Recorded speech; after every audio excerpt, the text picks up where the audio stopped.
बढ़ेंगे ही नहीं तो हमें क्या पता लगेगा कि सरकार जो है वो किसान भाइयों के लिए क्या क्या योजनाएं लेकर आ रही है। अभी मैंने गैस कनेक्शन की जैसे बात की, ये मेरी सभी यहां पर बहुत से सरपंच भाई बैठे हैं, तो मेरी उनको ये प्रार्थना है कि मैंने देखा है कि एक गांव के अंदर कम से कम भी 20 ऐसे घर हैं जिन्होंने बायोगैस से, बायोमास से गैस बनाई है। बायोमास का मतलब है कि जैसे आपके जो कूड़ा करकट है, जैसे गोबर है, एक गांव में बहुत सा पशु होता है और उसे बहुत सा गोबर इकट्ठा हो जाता है, तो आप अपने घर के अंदर जो है वो बायोगैस का प्लांट लगा सकते हैं, जिसके अंदर सरकार की तरफ से सब कुछ फ्री है, सब्सिडी है, आपको सब कुछ फ्री है।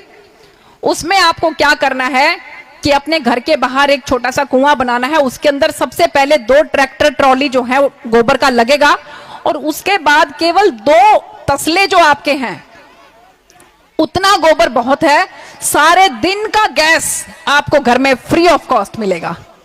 हमारे सरपंच भाइयों से मेरा आह्वान है कि मैं एक खास इनाम उन लोगों के लिए रखूंगी कि जो अपने गांव के अंदर मैक्सिमम से मैक्सिमम, ज्यादा से ज्यादा बायोगैस प्लांट बनाने की कोशिश करेंगे। उन सरपंच भाइयों को मैं सेंटर तक से इनामात दिलवाने की कोशिश करूंगी, लेकिन मेरा आह्वान है कि सरपंच जो हैं वो आगे बढ़े इस बात के लिए। देखिए, आपका गांव साफ सुथरा हो जाएगा। जैसे किसी गांव के अंदर घुसो तो हम क्या देखते हैं, जगह जगह गोबर के ढेर पड़े होते हैं। अगर वो गोबर के ढेर आपके गैस बनाने के काम में आ जाएं, आपका गांव भी सुंदर हो जाएगा और आपको फ्री ऑफ कॉस्ट जो है वो गैस भी मिल सकेगा। तो हमें करना चाहिए कि नहीं करना चाहिए ये काम? कितने मेरे भाई सरपंच यहाँ पे हाथ खड़ा करके बताओ कि इसके लिए आगे बढ़ेंगे वो?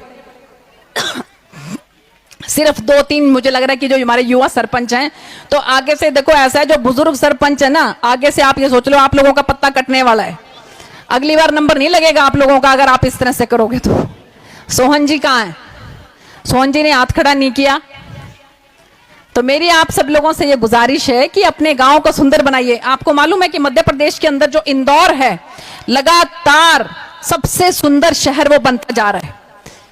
क्या हम अपने आसपास का वातावरण सुंदर नहीं कर सकते? मुझे लगता है कि हमें ये कोशिश करनी चाहिए, एक अच्छे समाज का निर्माण करना चाहिए, जिसकी जो जिम्मेवारी है वो जिम्मेवारी अगर आप ईमानदारी से निभाएंगे तो हमारे देश को आगे बढ़ने से, तरक्की करने से दुनिया की कोई ताकत रोक नहीं सकती। और हमें किसी की मदद की जरूरत नहीं है। आत्मनिर्भर भारत इसी को ही बोलते हैं। माननीय प्रधानमंत्री जी बार बार कहते हैं आत्मनिर्भर भारत। क्या है आत्मनिर्भर भारत? अरे अपने ही गांव के गोबर से अगर आप अपने ही घर के चूल्हे जला लोगे, गैस जला लोगे, तो यही आत्मनिर्भर है। उसके बाद गैस का सिलेंडर चाहे 1000 रुपए हो जाए, चाहे 2000 रुपए हो जाए, आपको कुछ फर्क नहीं पड़ेगा। अगर पूरा दिन के लिए 2 तसले गोबर से अगर आपका सारा दिन का गैस जो है वो घर का अगर चल जाता है, तो बताइए इससे ज्यादा आपके लिए बढ़िया